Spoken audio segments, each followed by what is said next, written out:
Assalamualaikum, selamat pagi anak-anak hebat. Jaga kesehatannya ya, tetap semangat belajarnya, dan sholat 5 waktunya jangan ditinggalkan, oke? Nah, sekarang kita belajar tematik ya, kita sudah masuk tema 8, subtema 1, pembelajaran ke-1. Silahkan dipersiapkan buku tema 8-nya dan alat tulisnya ya. Lalu sebelum belajar, mari kita berdoa bersama-sama dari rumah masing-masing ya. Berdoa dimulai. Selesai.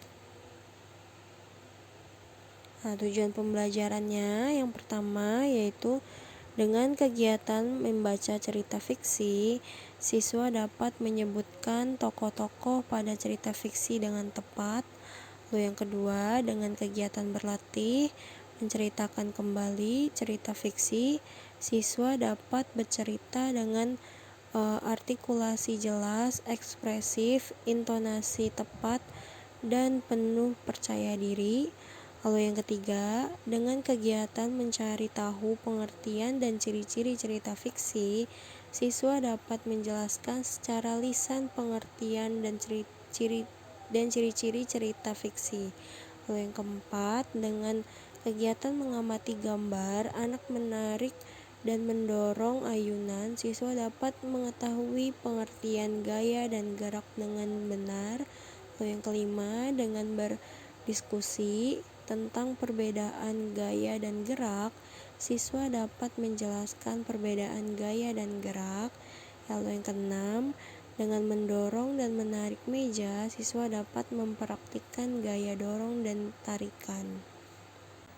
Yuk kita mulai belajar dengan penuh semangat ya. Silahkan dibuka buku paket tema 8-nya.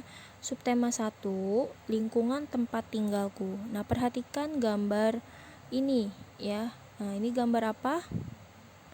Ya, ini gambar tempat tinggal atau lingkungan tempat tinggal. Ya, kelihatan ya tempat tinggal ini atau lingkungan ini sangat asri. Nah, ada yang tahu apa itu tempat tinggal? Ya, tempat tinggal adalah tempat manusia menetap untuk berteduh dari keadaan alam ya, serta tempat melaksanakan hak dan kewajibannya dalam menjalani hidup. Tempat tinggal manusia biasanya berwujud rumah. Ya, tempat tinggal merupakan kebutuhan utama bagi manusia. Ya, jadi tempat tinggal merupakan kebutuhan utama ya. Karena kalau kita tidak mempunyai tempat tinggal, kita tidak bisa berteduh dari keadaan alam ya, dari cuaca panas, cuaca dingin ya. Nah, setiap manusia tentu menginginkan tempat tinggal atau lingkungan tempat tinggal yang nyaman untuk kehidupannya. Nah, pada gambar ini ya menunjukkan bagian dari lingkungan tempat tinggal ya. Lingkungan yang ditunjukkan berupa beberapa rumah yang di sekitarnya masih banyak pohon nih ya. Beberapa rumah dan masih banyak pohon. Nah, pada gambar juga terlihat hamparan sawah dengan para petani yang sedang bekerja. Nih ya, masih terdapat hamparan sawah dan para petani ya yang sedang bekerja. Terlihat juga binatang berupa ayam dan sapi. Nih ya. Nah, tempat tinggal pada gambar ini ya lebih tepat dinamakan pedesaan. Pembelajaran ke-1 ya, muatan bahasa Indonesia menjelaskan teks fiksi beserta unsur-unsur pembentuknya. Teks fiksi ya atau cerita fiksi adalah teks yang berisi rekaan atau khayalan yang tidak berdasarkan kenyataan. Ya, contohnya seperti dongeng, fabel, ya, lalu cerpen, novel. Nah, unsur-unsur teks fiksi yaitu tokoh, tema, alur, latar, dan amanat. Ya, tokoh adalah pelaku cerita atau sesuatu yang mengalami peristiwa di dalam suatu cerita. Ya, tokoh adalah pelaku cerita.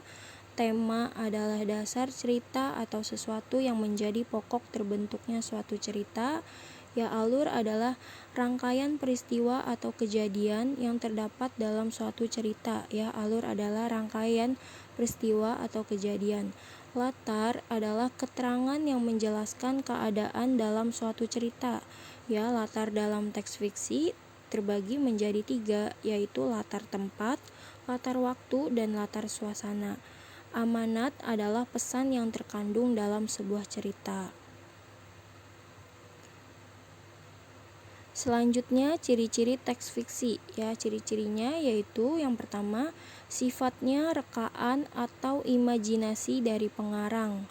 Ya, lalu yang kedua, terdapat kebenaran yang relatif atau tidak mutlak. Ya, lalu yang ketiga, umumnya menggunakan bahasa yang bersifat konotatif atau bukan sebenarnya. Ya, lalu yang keempat, tidak memiliki sistematika yang baku. Lalu yang kelima, umumnya karya fiksi menyasar emosi atau perasaan pembaca, ya, bukan logika. Nah, lalu terdapat pesan moral atau amanat tertentu. Ya, dicatat ya ciri-ciri teks fiksi. Selanjutnya, muatan IPA, ya, menjelaskan pengaruh gaya terhadap gerak benda. Gaya dapat berupa tarikan atau dorongan. Ya, gaya adalah tarikan atau dorongan. Gaya dapat membuat benda diam menjadi bergerak. Gaya juga dapat mempercepat atau memperlambat gerak serta mengubah arah gerak dari suatu benda. Ya, gerak adalah perpindahan tempat, perubahan percepatan suatu benda karena adanya gaya. Ya, sebuah benda dikatakan bergerak jika mengalami perubahan kedudukan dari titik acuan. Nah, berikut contoh gaya, yaitu aktivitas petani saat membajak sawah. Nah, ini memanfaatkan gaya sehingga benda menjadi bergerak, ya. Nah, lalu manakah yang menunjukkan gaya berupa dorongan dan tarikan? Manakah yang gaya menjauhi tubuh dan mendekati tubuh? Nah, pada gambar A dan B ini, manakah yang menunjukkan gaya berupa dorongan dan tarikan? Ya, pada gambar A ini adalah gaya tarikan, ya, gaya yang dihasilkan dari gerakan tarik-menarik pada suatu benda. Ya, saat kita memberikan gaya tarik pada suatu benda, maka benda itu akan bergerak mendekat ke arah kita.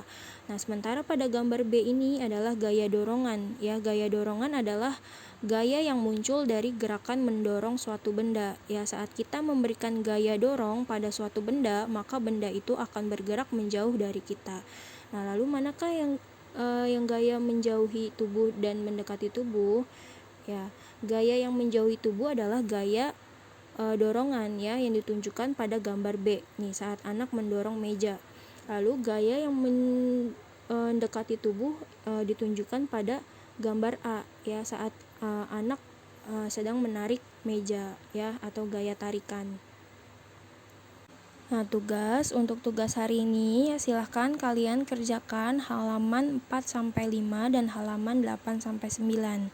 Ya, sekian materi penjelasan yang dapat Ibu sampaikan. Kurang lebihnya mohon maaf. Wabillahi taufiq wal hidayah. Wassalamualaikum warahmatullahi wabarakatuh.